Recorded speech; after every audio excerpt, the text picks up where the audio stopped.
नमस्कार दोस्तों, ज्योतिष, हस्तरेखा एवं वास्तु विशेषज्ञ आचार्य पंडित गिरीश बारोलिया के चैनल में आपका स्वागत है।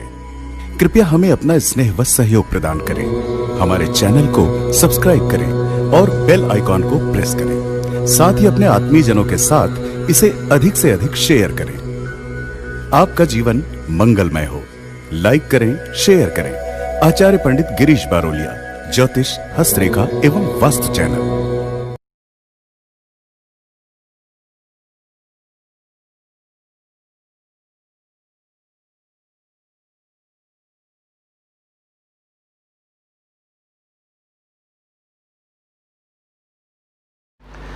राधे राधे, जय श्री कृष्णा। नमस्कार, मैं आचार्य पंडित गिरीश बारोलिया। गायत्री महामंत्र। ओम भूर्भुवः स्वाहा तत्सवितुर्वरेण्यं भर्गो देवस्य धीमहि धियो यो नः प्रचोदयात्। अखण्डमण्डलाकारं व्याप्तं येन चराचरं तत्पदं दर्शितं येन तस्मै श्रीगुरवे नमः। तस्मै श्रीगुरवे नमः। मित्रों, गायत्री साधना प्रश्नोत्तरी की इस कड़ी में आज हम जिनका प्रश्न लेकर के आए हैं वो है संतोष कुमार। ये न्यूजीलैंड से हैं। ये लिखते हैं कि आचार्य जी, मैं आपकी गायत्री साधना प्रश्नोत्तरी नियमित रूप से देखता हूँ और उससे मैं काफ़ी ज़्यादा प्रभावित हूँ। मेरे मन में भी एक जिज्ञासा आई कि मैं आपसे कुछ प्रश्न करूँ। आशा है आप मेरे प्रश्न का उत्तर ज़रूर देंगे। ये लिखते हैं कि मैं शराब व मांसाहार का सेवन करता हूँ और गायत्री मंत्र का जाप करना चाहता हूँ, क्योंकि मैं आपके वीडियो से काफ़ी प्रभावित हुआ हूँ और गायत्री दीक्षा भी लेना चाहता हूँ। तो क्या मुझे शराब व मांसाहार छोड़ना पड़ेगा? क्या इसके लिए ये अनिवार्य है? मित्रों, यह संतोष कुमार जी का ही प्रश्न नहीं है। इस प्रकार के प्रश्न हमारे पास में दिन में कम से कम 20-25 लोगों की ज़रूर आते हैं और ढेर सारे लोगों ने इस चीज़ के बारे में बहुत दिनों से प्रश्न कर रहे थे कि आचार्य जी, क्या मांसाहार करते हुए गायत्री की साधना कर सकते हैं, या हम मदिरा का पान करते हैं तो क्या हम गायत्री मंत्र का जाप कर सकते हैं? मित्रों, यदि इसे 2 शब्दों में बोला जाए, आप किसी अन्यत्र से पूछेंगे तो वो बोलेगा कि नहीं जप सकते। आपको पहले मांसाहार और मदिरा का त्याग करना पड़ेगा, तभी आप गायत्री मंत्र का जाप कर सकते हैं। लेकिन यह विषय इतना आसान नहीं है। हमारे शास्त्रों में मांसाहार या मदिरा का सेवन का निषेध क्यों बताया है, आज हम इसके बारे में कुछ विस्तृत रूप से चर्चा करेंगे और आपको समझाने का प्रयास करेंगे। और आशा है कि आप इसे अच्छे तरीके से समझेंगे, क्योंकि यह सिर्फ संतोष कुमार जी का ही प्रश्न नहीं है, यह बहुत सारे लोगों की समस्या है। इसलिए इस वीडियो को यदि आप शुरू से अंत तक देखेंगे तभी समझ पाएंगे कि हम क्या बोलना चाह रहे हैं, हम इसका क्या अर्थ आपको बताने के लिए जा रहे हैं। अन्यथा आपके सिर से ऊपर से निकल जाएगा और आप बात को समझ नहीं पाएंगे। मित्रों, पूज्य गुरुदेव ने एक नारा दिया था, हम बदलेंगे युग बदलेगा, हम सुधरेंगे जग सुधरेगा। लेकिन क्या हुआ कि हम सभी ने जैसे ही गुरु दीक्षा ली और इस नारे को साकार करने के लिए हम बदलेंगे युग बदलेगा, दूसरे को बदलने के लिए निकल पड़े। हम सुधरेंगे जग सुधरेगा, हम तो सुधरे नहीं, दूसरे को सुधारने के लिए निकल पड़े। हम क्या कर रहे हैं इसका हमने कभी विचार किया नहीं। तो साधक भी दो प्रकार के होते हैं, एक आलोचक होता है और एक निंदा करने वाला होता है। जरूरी नहीं है कि दोनों मांस मदिरा का सेवन नहीं करते, लेकिन इनके अंदर ये दो गुण पाए जाते हैं। आलोचक जो होता है वो व्यक्ति में सुधार करने की प्रक्रिया करता है। निंदा व्यक्ति के अंदर घृणा पैदा करता है। जो व्यक्ति निंदा करता है उसके अंदर वो घृणा से भरा होता है। लेकिन जो व्यक्ति आलोचना करता है वो गिरे हुए को उठाने की कोशिश करता है। निंदा करना बड़ा आसान है। निंदा किसी की भी कोई भी कर सकता है।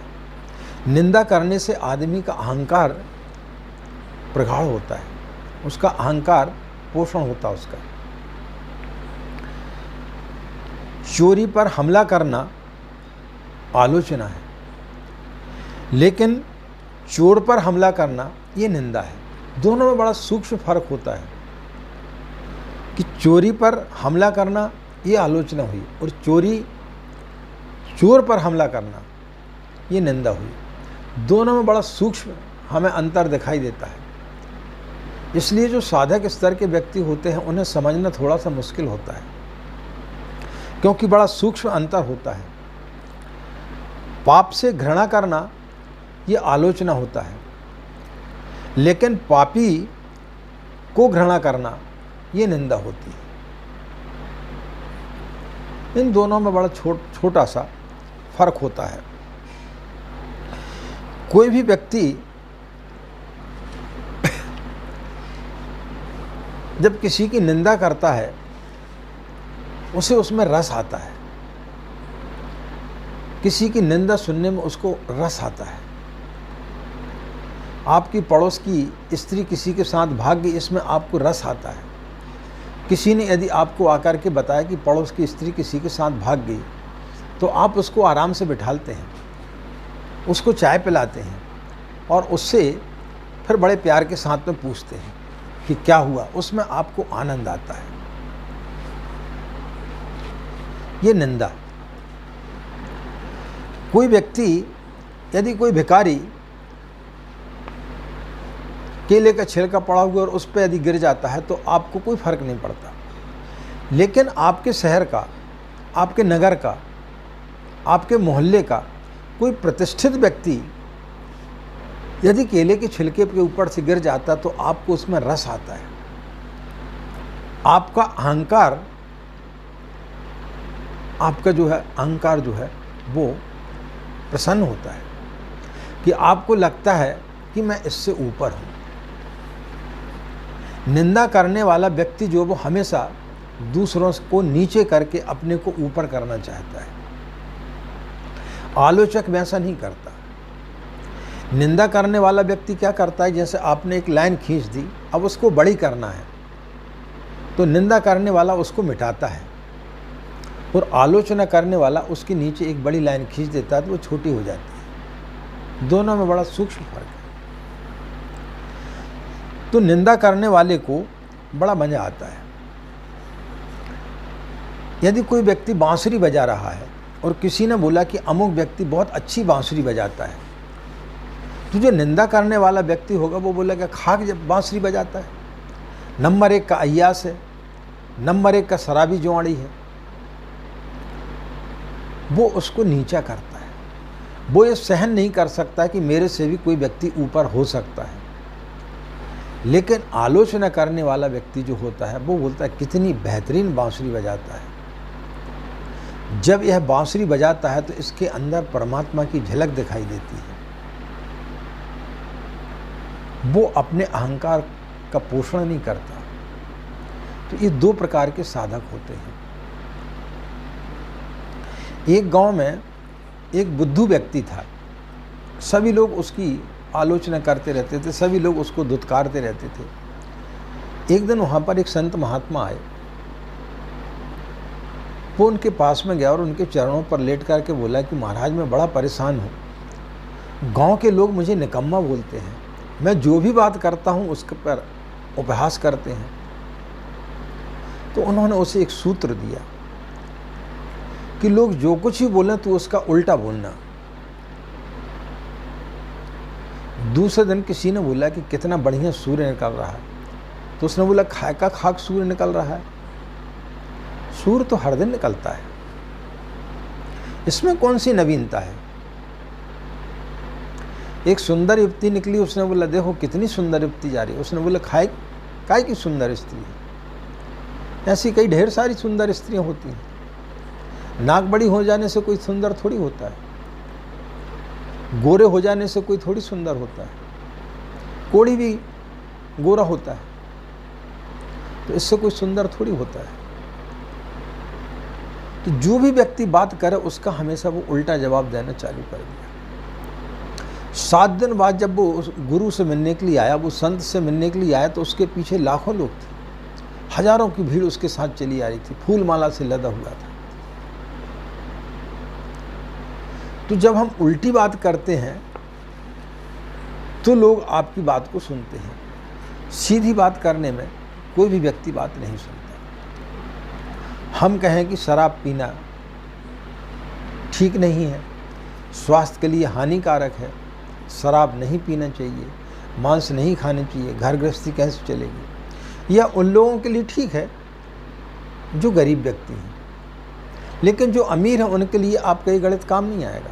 उनको क्या फ़र्क पड़ता है कितनी शराब पिएं, कितने मांस मटन खाएं, उनको क्या फ़र्क पड़ता है, उनके परिवार पर क्या असर पड़ता है। तो ये विधा काम नहीं आती है। तो शराब पीना या मांस खाना ये एक अलग बात है।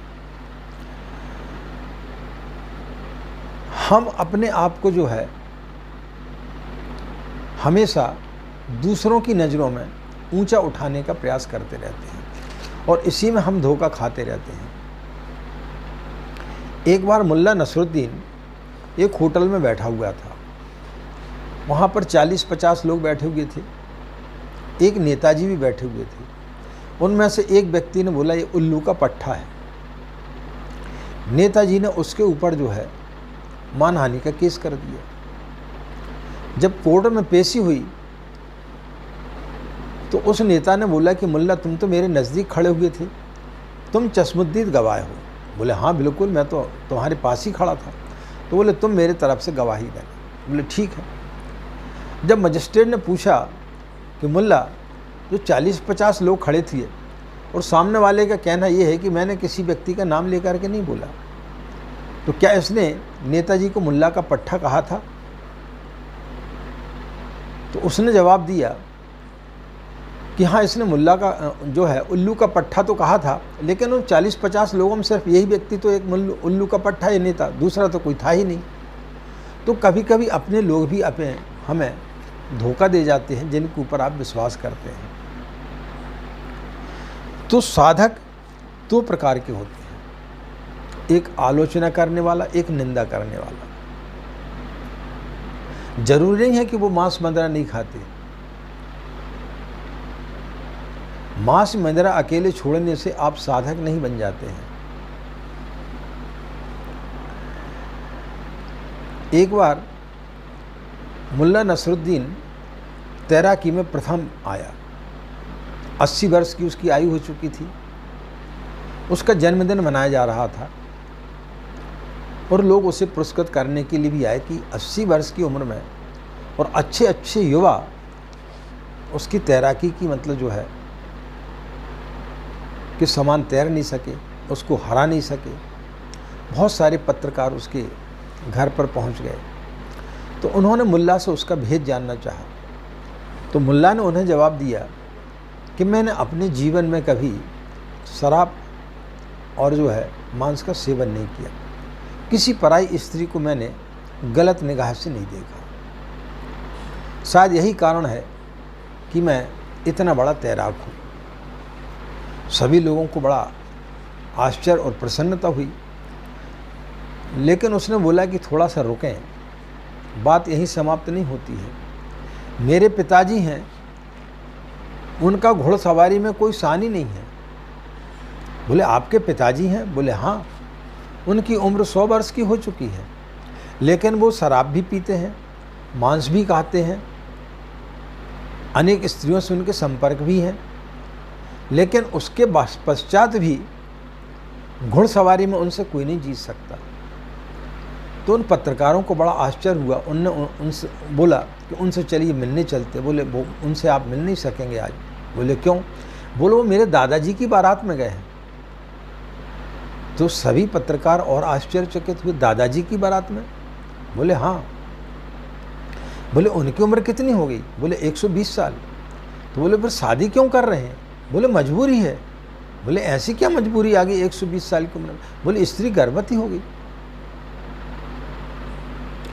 तो शराब का और मांस मदिरा का कोई आयु से संबंध नहीं है कि जो व्यक्ति शराब पीता है या मांस मदिरा खाता है उसकी आयु कम होगी। यदि आप 10 साल ज़्यादा जी गए तो कौन सा कमाल कर देंगे आप। शंकराचार्य 35 साल की उम्र में ख़त्म हुए थे। विवेकानंद 34 साल की उम्र में ख़त्म हुए थे। अब यदि हम इस प्रकार से यदि व्याख्या करने लगें कि शराब पीने वाला और दारू पीने वाले व्यक्ति की उम्र कम होती है, तो फिर यहाँ पर गड़बड़ हो जाएगी। फिर लोग बोलेंगे कि अध्यात्म फिर ऐसा क्या रखा है कि जो बड़े आध्यात्मिक व्यक्ति थे उनकी उम्र 34 और 35 साल की थी, तो ऐसे अध्यात्म से क्या लेना देना। लेकिन मित्रों, सवाल इस चीज़ का नहीं है कि उनकी उम्र कितनी थी। सवाल इस बात का है कि उन्होंने अपनी 35 साल की उम्र में क्या किया। शंकराचार्य ने अपनी 35 साल की उम्र में इतना कुछ काम कर दिया जो 350 साल की उम्र में नहीं कर सकता कोई व्यक्ति। वो उन्होंने सिर्फ 35 साल की उम्र में किया। विवेकानंद ने अपनी 34 साल की उम्र में इतना सब कुछ कर दिया जो वो 350 साल में भी नहीं कर सकते थे। परम पूज्य गुरुदेव के बारे में आप पढ़ें, उन्होंने अपनी 80 साल की उम्र में 800 साल के बराबर काम किया है। यदि 5 व्यक्ति इस काम को लगते तब भी वो उतना काम नहीं कर पाते जितना कि पूज्य गुरुदेव ने 80 साल में किया। सवाल इस बात का नहीं है कि आप कितने जिए, सवाल इस चीज़ का है कि आप जितने साल जिए उतने साल आपने किया क्या, आपने उन समय का सदुपयोग कैसे किया। तो समस्या इस चीज़ पर नहीं है कि शराब पीने से या मांस खाने से किसी को पाप लगता है। यदि पाप लगता होता तो सारे बंगाली जो है वो नरक में जा रहे होते, क्योंकि उनका मुख्य भोजन मछली ही है। वो चाहे ब्राह्मण हो या किसी भी जाति के हो, उनका मुख्य भोजन मछली ही है।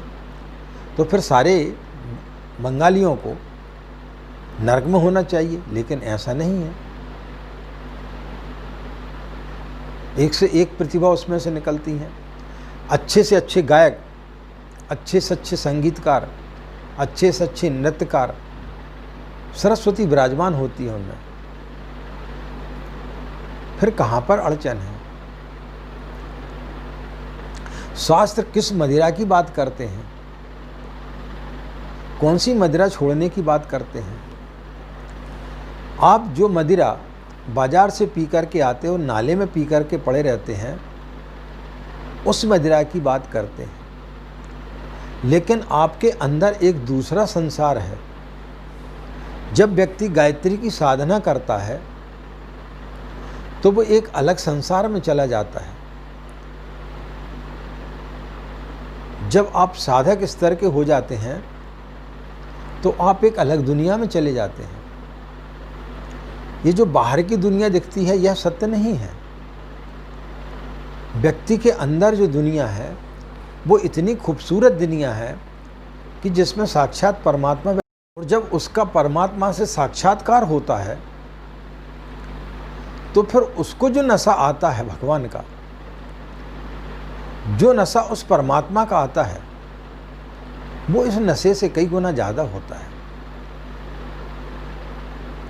तो आप यदि मदिरा पी करके यदि गायत्री मंत्र का जाप करेंगे तो फिर आप उस मदिरा का स्वाद नहीं ले पाएंगे जिस मदिरा की शास्त्र बात करते हैं, जहाँ पर साक्षात परमात्मा विराजमान है, जहाँ पर माँ आंचल फैलाए हुए बैठी है आपके लिए कि आओ बेटे मेरी गोद में, मैं तुम्हें सहलाऊं, मैं तुम्हें अपना स्तनपान कराऊं। तो जब आप माँ की गोद में बैठेंगे तो फिर जो आनंद आएगा आपको वो इस मदिरा से कहीं ज़्यादा होगा। आप मांस खा करके किसी भी मंत्र का जाप करेंगे या गायत्री मंत्र की साधना करते हैं तो आपके अंदर संवेदना खत्म हो जाती है। जो व्यक्ति मांस और मदिरा का सेवन करता उसके अंदर संवेदना नहीं होती, उसके अंदर प्रेम नहीं होता। और जब तक प्रेम और संवेदना दोनों ही नहीं होंगी तब तक व्यक्ति उस मदिरा का पान नहीं कर सकता जिसकी कि शास्त्र बोलते हैं। उस मदिरा का पान करने के लिए आपको इस जगत की मदिरा का त्याग करना पड़ेगा। अब आप तो बोलेंगे कि मदिरा तो जो है वो शाकाहारी होती है, फलाहारी होती है, क्योंकि अंगूर से बनी हुई होती है। जब अंगूर खा सकते हैं तो मदिरा पीने में क्या दिक्कत है? नहीं, मदिरा जब हम पीते हैं तो हमारे अंदर का प्रेम खत्म हो जाता है। प्रेम ही परमात्मा है। परमात्मा से मिलना है तो अपने अहंकार को खत्म करना पड़ेगा, अपने मैं को खत्म करना पड़ेगा। मांसाहार करते हैं, किसी प्राणी की जीव हत्या होती है, उसको आप खाते हैं तो आपके अंदर संवेदना खत्म हो जाती है, संवेदना आपकी मर जाती है। तो जिस व्यक्ति के अंदर प्रेम और संवेदना नहीं होती है वो व्यक्ति साधना में प्रवेश नहीं कर पाता। लेकिन हम इस भुलावे में रहें कि पहले हम मदिरा छोड़ दें, मांस खाना छोड़ दें, उसके पश्चात फिर गायत्री की आराधना करेंगे तो फिर बात नहीं बनेगी। आप खाते हैं, मांस खाते हैं, मदिरा का पान करते हैं, कोई दिक्कत नहीं। आप जो दैनिक साधना करते हैं उसको करिए और धीरे धीरे धीरे धीरे आप अपने अभ्यास में लाइए। धीरे धीरे आपको उससे घृणा होती हुई चली जाएगी और वो स्वयं छूट जाएगी।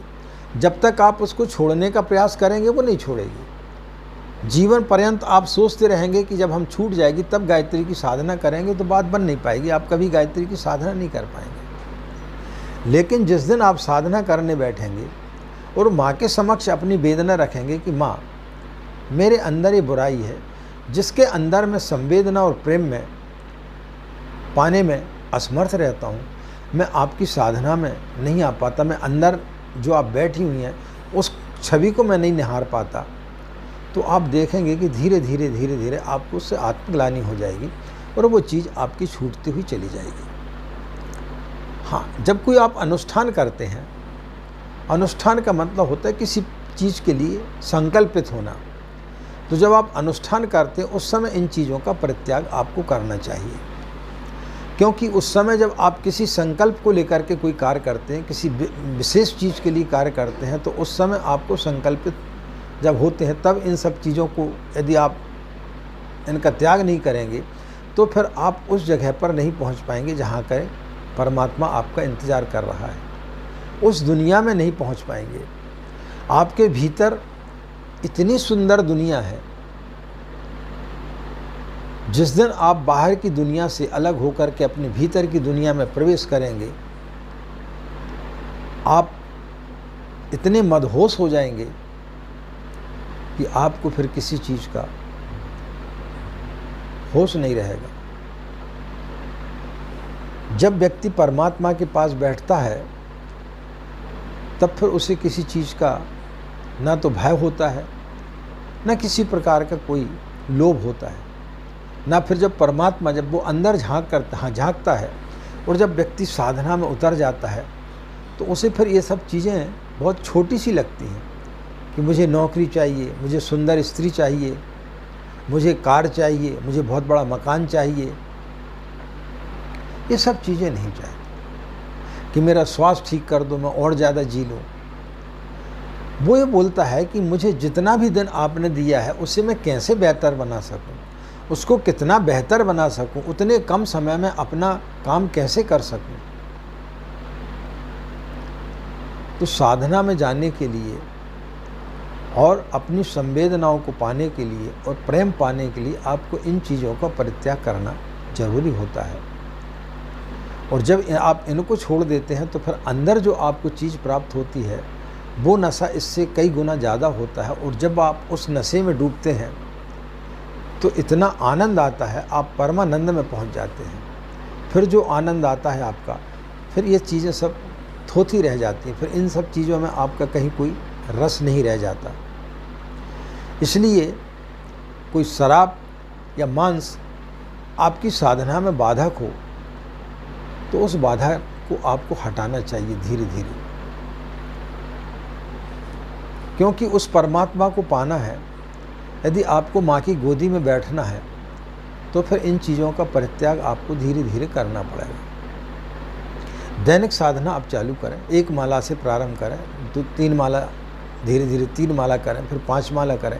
आप पाएंगे कि कुछ दिनों के अंदर आपके अंदर जो है एक उसके प्रति जो है घृणा पैदा हो जाएगी और धीरे धीरे वो चीज़ छूटते हुई चली जाएगी।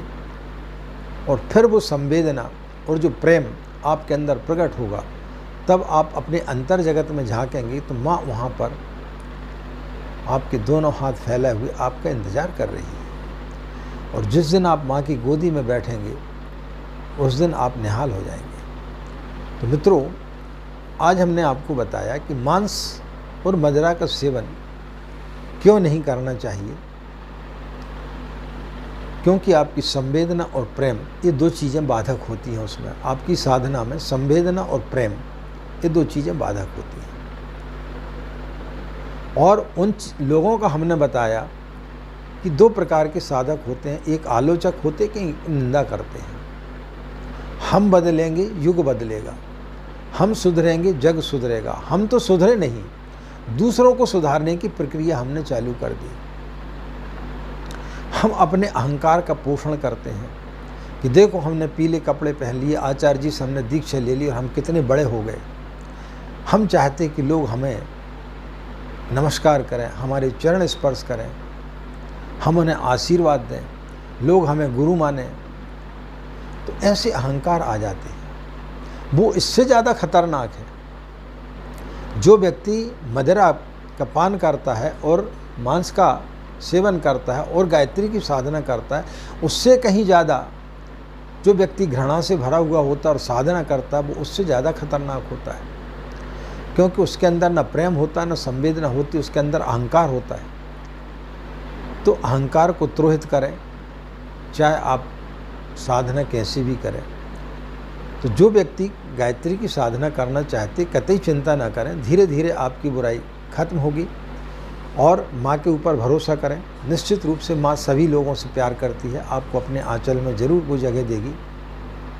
मित्रों, आशा है आपको हमारी यह बात पसंद आई होगी और संतोष जी ने जो प्रश्न किया है उन्हें इसका उत्तर ज़रूर मिला होगा। और हम उनसे निवेदन करेंगे कि वो गायत्री की साधना प्रारंभ करें। और उन सभी लोगों से निवेदन करेंगे जिनके फ़ोन कॉल्स आते हैं और जिनके मन के अंदर इस प्रकार की भ्रांतियाँ हैं कि हम मांस और मदिरा का सेवन करते, हमें गायत्री मंत्र जपना चाहिए या नहीं जपना चाहिए। बिल्कुल आप जपिए, लेकिन इसके संकल्प के साथ साथ में कि धीरे धीरे हम इस बुराई का अंत कर देंगे, इस बुराई से हम मुक्ति पा लेंगे। तो फिर निश्चित रूप से आपका जो है वो चीज़ छूट भी जाएगी और आप उसका लाभ भी ले सकेंगे। तो आप निश्चित रूप से गायत्री मंत्र का जाप प्रारंभ करें और कुछ दिनों के बाद में आप हमें स्वयं बताएंगे कि आपकी जो है आदत छूटी या नहीं छूटी। इन्हीं कामनाओं के साथ मित्रों कि आपका दिन मंगलमय हो, आप लोग खुश रहें, मस्त रहें। माँ गायत्री की असीम कृपा इसी प्रकार आप लोगों पर बनी रहे। आज के लिए इतना ही, हमें आज्ञा दें। नमस्कार, ओम शांति।